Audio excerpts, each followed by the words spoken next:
the Network of Enlightened Women particularly pleases me. That's a wonderful, wonderful title for a group. May you flourish. Let me start. I'm going to address the issue of free speech in the West. These are completely interrelated subjects now, but let me start, as it were, by doing something you might not expect from me, which is to confess my privilege. My privilege is that I'm a writer. And it's possible, by the way, some of you who are students here might want to be writers yourselves someday, or journalists, and if so, please do ask practical questions as well as any other afterwards. I'm very happy to give any advice I can. But as I say, my privilege is that I've been a writer all my life, which I published my first book almost 25 years ago now. And being involved in the business of ideas is a true privilege, because the more you go through life, the more you realize how few people actually do have the opportunity to not just explore ideas, but to voice them, to follow ideas wherever they lead you, to follow them to their end point. These are much more issues of enormous privilege to me, and I don't take it at all lightly, partly because I know how few people actually do have that opportunity in the workplace, and in some cases on the modern campus. I'm often reminded of the words of one of my great heroes, Alan Bloom, who gave some terrific advice at his commencement speech at Cornell in, I think, 1985. And Alan Bloom, many of you will know, wrote The Closing of the American Mind, was a distinguished scholar, translator of Plato, among other things. Said to the students at Cornell, he said something so beautiful I can never resist the urge to repeat it. He said to the students, he said, "These are your charmed years. They sit between the years of ignorance and the intellectual wasteland that most of us go into in adulthood." He said, "Do not waste these years. They're civilization's best chance to get to you."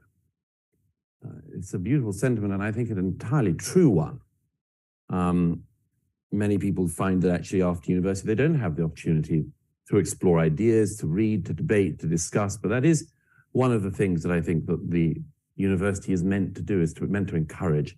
And I very much encourage you to do that tonight. I found in recent years that, as one of my reviewers, Lionel Shriver, said, I've ended up in this position of being a writer who says things that a lot of other people are saying just before other people have said it, which is a slightly precarious position to be in. But I wrote a book some years ago called The Strange Death of Europe that was alluded to, which addressed the migration issue, which every country in the world has to address in the 21st century. And I could already see from my reporting was very, very badly addressed in every country I knew. Politicians simply had no idea how to actually talk about this very significant challenge in a world of such free movement, free movement of people and ideas and much more. Anyhow, I wrote my book on immigration and amazingly enough survived.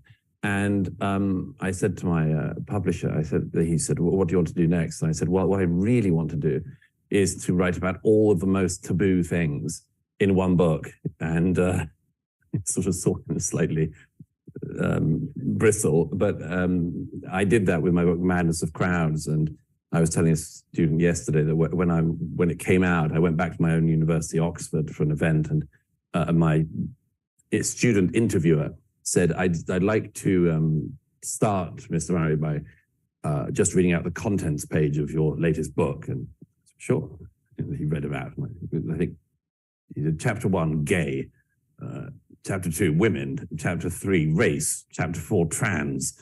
And I looked out at the audience all here. And then I laughed and they all burst out laughing because you could sense a sort of tension in the room in that, you know, we all knew these are really interesting and very important issues and discussions, and we need to be able to think and speak and discuss things more widely than we've perhaps been allowed to do in recent years. Anyhow, all that is a long-winded way of saying that this process led me in recent years to become especially interested in the way in which history has been presented in this country and is being discussed in this country and other countries in the West. It's been my view for some time that there's an oddity that's been going on in our time where, and I'm going to ask for your help in trying to find a definition of this, but an oddity of our time has been the disappearance of what used to be called the public intellectual. And I'm going to explain what I mean by that in a second. But if you try to sum it up in your mind, certainly anyone who's older here, what your idea of a public intellectual was, probably have in your head somebody like James Baldwin, William F. Buckley, Gore Vidal, say, Germaine Greer. People who had ideas, held them strongly, and went and contested them in public. In fact, it was almost the definition of what you had to do if you were a public intellectual. You had to go and defend your ideas in public. Some of you may have seen the documentary about Norman Mailer, Town Bloody Hall. And Mailer wrote a famous essay on feminism in the 70s, and he was persuaded that he had to debate the major feminists of the day, and he has to. And 4 feminists take him on stage and pummel him around a lot, and it's a pretty amazing sight. It's worth watching. But my point is that Mailer knew you had to defend your ideas. You couldn't just write an essay on feminism and then just leave the stage. Well, I just love the way that Douglas Murray starts off his speech here at University of North Carolina with basically stating that he wants to go ahead and articulate his privilege at the door, stating it right out there. He's a writer, proud about it. It tells his students, go for it and everything. And everybody has privilege. Everybody has privilege. From the lower rungs all the way up to the top echelon. We all have some type of privilege here. Even the poorest of the poor in this country have privilege over the poorest of the poor from around the world. Even the rich here obviously have some privilege, but there's people that are richer than they are. They've got more. They've got more through either economic means, they've got more through inheritance, and that could be throughout the stratas. It doesn't matter, what nationality, what race, what religion, what color, what ethnicity. You've got privilege. My parents, when we were growing up, probably would have been considered to be upper middle class, but not at the very beginning. My kids are going to have a lot more privilege than I did. My father moved in within the stratas, started off at the bottom in terms of a job. He was a civil engineer, a chief engineer. But when he first started out, you start out at the bottom, you work your way up, move to the different quintiles, so to speak, till you got to the point where very, very, like I said, we were upper middle class for that at that point. I would say the same. So my kids, they've got a tremendous amount of privilege. I've got a lot of privilege. Many of you that are watching here have got privilege. But there's people that have more privilege than we have. And there's certainly a lot more people that have less privilege than we have. But that shouldn't be weaponized against us, which it is, or politicized against us, which it is. That's what it's always done. And the fact that the last part that Douglas was talking about, in terms of the archetype of the, intellectual, like William F. Buckley, for an example, Carl Sagan, let's say, some of these other people that are out there, and, you listen to them. They had to debate their ideas. But today, anybody and anyone can, get a cell phone and go ahead and pseudo-intellectualize themselves or whatever. And some of these intellectuals or so-called intellectuals, they will not debate. They won't come into the arena of ideas. They won't come into the arena to debate their ideas. No, they won't. Because they already have a group that they can play to and that can continue to pat them on the back and say, yeah, you're doing great, you're doing great. They never have to take their ideas out in the public forum and debate them. And that happens so often on the left, so often on the left. I have yet to see someone on the right that will not debate their ideas. They're clamoring to come out on stage. They're just not invited to do so. It's always coming from the left. Anyways, folks, you are watching the Dr. Nasir Shaikh Show. I'm your host, Dr. Nasir. We welcome you here. we're going to get back to more of Douglas Murray and his speech at the University of North Carolina. Let's go to it right now. Has happened in our day, which is that we have developed a type of public figure, at any rate, who throws out claims which they then will not contest or even actually bother defending. And this is, I submit, a part of the serious problem in dialogue and discussion that this country now has. That often highly inflammatory claims about the past, about figures from the past can be made, and nobody has to account for them. Or they say things like, well, I'm not going to debate bigots, or I don't want to give a platform to people, as if it's only them that could give a platform. But it's led to a very strange situation in America. Now, I'm a relatively recent arrival in this country. I moved to New York a couple of years ago, and I moved just in time to see a really, to my mind, quite extraordinary thing. I'd been following the trend of statue toppling, the new iconoclasm, for some years. I was covering the 2020 election for British papers, and among other things, ended up in Portland, where I went undercover with Antifa for a few days, and which was interesting, and was there when they pulled down the statue of Abraham Lincoln, which was an extraordinary thing to do, to my mind. I'm not American, but I knew, well, Lincoln is an important figure. I mean, and then when I got to New York and started living there, almost the first thing that happened when I got found was the council chamber voted to remove the statue of Thomas Jefferson, which has sat in the chamber for, well, since the 1830s. And it was winched down and boxed up and wheeled out the back door. And the New York Post, through my write a column, was among the newspapers to notice this and to highlight it. And the Post spoke to one of the members of the council who'd voted for this and said, well, Thomas Jefferson doesn't represent our values. Which, again, I mean, as an outsider, I thought that's very strange. But if Thomas Jefferson doesn't represent your values, who does? It seems to me to be a very, very important follow-on question. And I do have the suspicion that if the lady in question had been asked that and been honest, she'd have probably said, well, me, obviously. There is a sort of attempt to not only erase the past, but to stand in its place and to say, all these people from the past are found wanting, all of these people from the past are found to have engaged in things we don't like in the present, ergo we are better than the people in the past and we don't need them.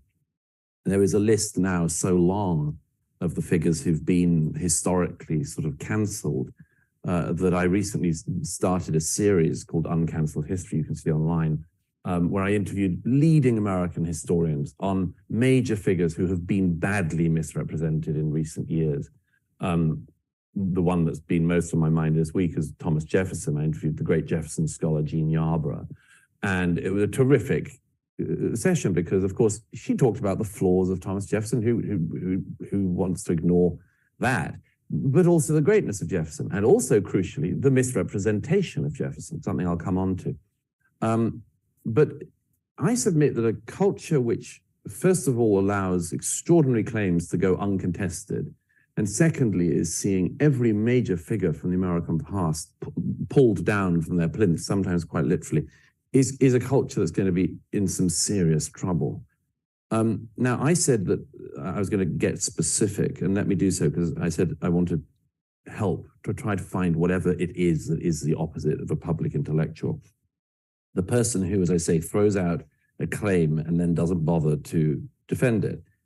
There are three examples I'll give, three people I'll give as examples, but the first is perhaps my favorite.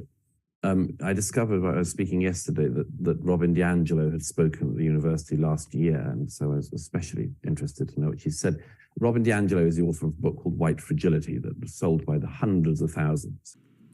You know, Douglas brings up the stories of the statues and how they're being pulled down and how they're being boxed up and crated and taken away. You know, Southern generals, you know, Robert, I mean, all of these people are now being looked at through the lens of 2024, of the 21st century. And we're attributing them the values and the mores and, you know, the ideals that have come about as our, as we've basically, you know, moved onward. And what they're doing is they're putting these people under the microscopic lens of the values of today. Everybody will say, you talk to any, let's just say, a person with morals, a person with humanity, a person with decency, and you ask them, what are your thoughts on slavery? Your first thoughts are going to be that it's absolutely abhorrent, it's despicable, disgusting. It shouldn't be anywhere in the world, but slavery does exist even to this day. In fact, people will say it exists in greater quantities today than it did in the past, because there are countries that still are involved in slavery. They do enslave their people. It's around, folks. Look in the Mideast. Look in Africa. Look around in the Asian countries. In China. It exists.